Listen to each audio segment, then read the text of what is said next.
jakiteko zertan ari giren eta hau zertarako da. Gauz bat da, momentu honetan krisis batean gaudela, baina dana edozein gauza ezin dugu egin.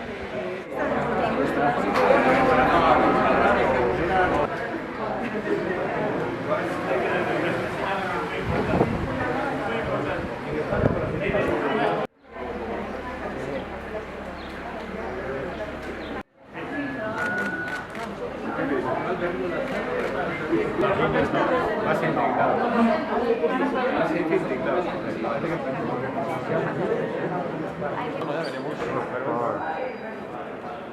Oiga, pero...